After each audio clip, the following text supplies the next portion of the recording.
اور سبحان اللہ اب آئیے پارہ 15 سورہ بنی اسرائیل آیت نمبر 79 میں ارشاد ہوتا ہے عسیٰ ان یبعثک ربک مقاما محمودا.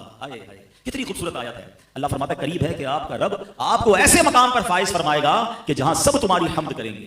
مقام محمود کیا ہے؟ نبی پاک سے ہی سوال کیا گیا کہ یا رسول اللہ مقام محمود کیا ہے؟ فرمایا ہوا الشفاعہ، وہ شفاعت ہے. سبحان اللہ. مقام محمود نبی پاک علیہ السلام کو جب ادا کیا جائے گا نا وہ قیامت کے دن ایسا نرالا منظر ہوگا. اللہ اکبر. انشاءاللہ عاشقان رسول. السلام علیکم ورحمۃ اللہ وبرکاتہ.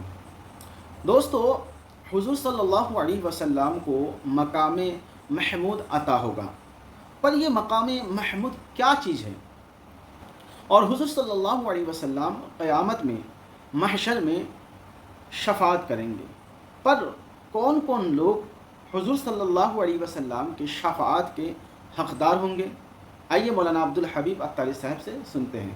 مگر آج پرٹیکولرلی شفاعت مصطفیٰ صلی اللہ علیہ وسلم یہ کتنا بڑا انعام ہے اس امت پر. یہ نبی پاک پر بھی انعام ہے کہ ان کو قیامت کے دن کیسی عزت کا مقام عطا کیا جائے گا. ہم سنیں گے آگے بیان میں. اور پھر ہم گناہگاروں پر یہ کتنا بڑا احسان ہے کہ ہم اس نبی علیہ السلام کے امتی ہیں جن کو رب نے مقام محمود عطا فرمایا، جو شفاعت کبریٰ فرمائیں گے. آج سنتے جائیے اور ایمان تازہ کیجئے، اپنی محبت میں اور اضافہ کیجئے، اور آخر میں انشاءاللہ بیان کے میں یہ بھی بتاؤں گا کہ وہ کون سے اعمال ہیں اگر اس کو ہم اپنا لیں تو انشاءاللہ شفاعت کے حقدار ٹھہر جائیں گے. انشاءاللہ نبی پاک شفاعت ملنا مزید آسان ہو جائے گی. اب ذرا سنیے گا. حضرت حرب بن سریج رحمت اللہ تعالی علیہ فرماتے کہ ایک مرتبہ امام زین العابدین رضی اللہ تعالیٰ عنہ کے شہزادے امام محمد رحمت اللہ تعالی علیہ کی میں خدمت میں حاضر ہوا اور میں نے عرض کی. آل رسول ہیں امام زین العابدین کے صاحبزادے امام محمد، کہ اے پیارے امام، عراق کے لوگ کہتے ہیں کہ قیامت میں نبی پاک علیہ السلام شفاعت فرمائیں گے، ذرا یہ فرمائیے کیا یہ شفاعت حق ہے؟ سوال کیا ان سے. تو حضرت امام محمد کیا کہتے ہیں؟ خدا کی قسم شفاعت حق ہے. مجھے حضرت محمد بن حنفیہ نے حدیث بیان کی.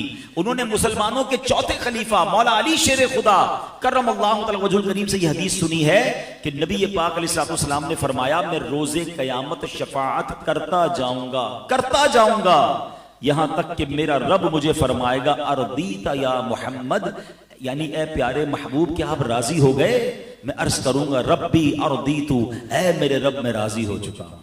سبحان اللہ. یعنی نبی پاک کی رضا اللہ کو محبوب ہوگی. اور سبحان اللہ پھر آگے جو کمال کا جملہ ارشاد فرمایا نا، یہ سمجھیے اس بیان کا عطر ہے. اگر آپ اس کو اس ٹیسٹ کو لے لیں گے نا آپ کی روح بھی آج خوش ہو جائے گی. حضرت حرب بن سریج فرماتے ہیں کہ امام محمد نے یہ حدیث شریف سنانے کے بعد فرمایا اے اہل عراق، کیا تم یہ سمجھتے ہو کہ قرآن کریم میں سب سے زیادہ امید دلانے والی یہ آیت ہے؟ اگر میں اب آپ سب سے سوال کروں کہ قرآن کی وہ کون سی آیت ہے جو سب سے زیادہ امید دلاتی ہے، تو جنہوں نے کچھ قرآن ترجمے سے پڑھا ہے 99% وہ یہ جواب دیں گے کہ ایک آیت ہے جو گناہگاروں کے لیے بڑی امید والی ہے. وہ کون سی ہے؟ لا تقنطوا من رحمت اللہ. اللہ فرماتا ہے اللہ کی رحمت سے مایوس نہ ہونا، بڑی امید ہے نا اس میں. مگر امام محمد کیا فرماتے ہیں؟ کہتے نہیں، ہمارے نزدیک یہ نئی آیت نہیں ہے، بلکہ ہم تمام اہل بیت کا یہ متفقہ فیصلہ ہے کہ سب سے زیادہ امید دلانے والی قرآن کی آیت یہ ہے جس میں رب نے ارشاد فرمایا وَلَسَوْفَ يُعْتِيكَ رَبُّكَ فَتَرْضَىٰ. اے محبوب ہم قریب تمہیں اتنا عطا فرمائیں گے کہ تم راضی ہو جاؤ گے. اچھا بڑی کمال کی بات ہے، اس میں تو سرکار دو عالم علیہ السلام کو عطا کیا جا رہا ہے نا، اس میں ہمیں کیوں خوش ہونا ہے؟ امت کے لیے کیا انعام ہے؟ اللہ اپنے حبیب سے فرما رہا ہے وَلَسَوْفَ يُعْتِيكَ رَبُّكَ فَتَرْضَىٰ. اے محبوب اب قریب تمہیں اتنا عطا فرمائیں گے کہ تم راضی ہو جاؤ گے. آپ کو پتہ ہے نبی پاک پر جب یہ آیت نازل ہوئی تو سرکار دو عالم علیہ السلام نے کیا فرمایا؟ آقا علیہ السلام نے اس کو فرمایا جب تک میرا ایک بھی امتی جہنم میں ہوا میں راضی نہیں ہوں گا. کہتے ہیں یہ آیت سب سے زیادہ امید دلانے والی ہے کہ رب نے اپنے حبیب کو راضی کرنے کا وعدہ فرمایا، اور حبیب پاک نے اپنی امت سے کیا وعدہ کر لیا کہ میں راضی نہیں ہوں گا جب تک میرا ایک ایک امتی میں جہنم سے باہر نہ نکال لوں. اے میرے پیارے اسلامی بھائیوں، اب ذرا غور کیجئے، دنیا میں اگر ہمیں کسی کو بلینک چیک دے دیا جائے کہ مانگیے کیا مانگنا ہے، آفر کوئی کرے کہ بتاؤ کیا چاہیے، تو ہمیں تو شاید اپنے لوگ یاد آئیں گے، اپنے گھر والے یاد آئیں گے، اپنے فیوچر پلانز یاد آئیں گے. اللہ نے گویا نبی پاک کو اس آیت میں بلینک چیک عطا فرمایا وَلَسَوْفَ يُعْطِيكَ رَبُّكَ فَتَرْضَى، اے محبوب ان قریب تمہارا رب تمہیں اتنا دے گا کہ تم راضی ہو جاؤ گے. آقا اپنے لیے مانگتے، اپنی آل کے لیے، اپنی فیملی کے لیے. اے امتیوں ہم سے کتنا پیار ہے کہ نبی پاک فرماتے جب تک ایک ایک امتی جہنم میں ہوگا، جب تک ایک بھی امتی جہنم میں ہوگا میں رب سے راضی نہیں ہوں گا، یعنی میں اس کو جہنم سے نکال لوں گا. اے میرے پیارے اسلامی بھائیوں، شفاعت کے بارے میں عقیدہ کیا ہونا چاہیے یہ بڑا ضروری ہے. اپنا بلیف سمجھ لیں ایز اے مسلم، ہمارا شفاعت کے بارے میں ہمارا عقیدہ کیا ہونا چاہیے. یاد رکھیے کہ ہمارے پیارے آقا علیہ السلام قیامت کے دن شفاعت فرمائیں گے، آپ کی شفاعت قبول کی جائے گی، اس کا عقیدہ رکھنا یہ واجب ہے. ٹھیک ہے، شفاعت مصطفیٰ کا انکار کفر ہے. کیوں کفر ہے؟ کہ شفاعت کا جو انکاری ہے وہ قرآن کی آیتوں کا انکاری ہے، وہ حدیثوں کا انکاری ہے، کیونکہ قرآن میں واضح طور پر محبوب پاک کی شفاعت کا بیان ہے. اب میں چند قرآن پاک کی آیتیں اور چند حدیثیں بیان کرتا ہوں کہ کہاں کہاں نبی پاک کی شفاعت کا بیان ہے. ایک تو یہی آیت وَلَسَوْفَ يُعْطِيكَ رَبُّكَ فَتَرْضَى، اے محبوب ان قریب تمہارا رب تمہیں اتنا دے گا کہ تم راضی ہو جاؤ گے. اور نبی پاک کا یہ فرمانا کہ جب تک ایک امتی بھی جہنم میں ہوا میں راضی نہ ہوں گا، یہ پہلی آیت. اب دوسری سنیے، اللہ کریم ارشاد فرماتا ہے 26ویں پارے میں سورہ محمد آیت نمبر 19، ارشاد ہوا وَاسْتَغْفِرْ لِذَنبِكَ وَلِلْمُؤْمِنِينَ وَالْمُؤْمِنَاتِ. آسان ترجمہ قرآن کنز العرفان. اور اے حبیب اپنے خاص غلاموں اور عام مسلمان مردوں اور عورتوں کے گناہوں کی معافی مانگو. اب ذرا غور کیجئے، معاف کرنے والا کون ہے؟ رب ہے. جس نے معاف کرنا ہے وہ خود ہی نبی پاک کو کیا فرما رہا ہے کہ اپنی امت کے لیے مجھ سے استغفار کر لو تاکہ میں ان سب کی بخشش فرما دوں. اب بتائیے کیا نبی پاک رب کا کوئی فرمان ٹال سکتے ہیں؟ اس کا مطلب یہ ہوا کہ رب ہی نے فرمایا ہے کہ اے محبوب اپنی امت کی مجھ سے سفارش کرو، ان کے لیے استغفار کرو. تو قرآن کی یہ آیت بھی بتا رہی ہے کہ نبی پاک کو شفاعت کا حق عطا فرمایا، شفاعت کا تحفہ عطا فرمایا گیا.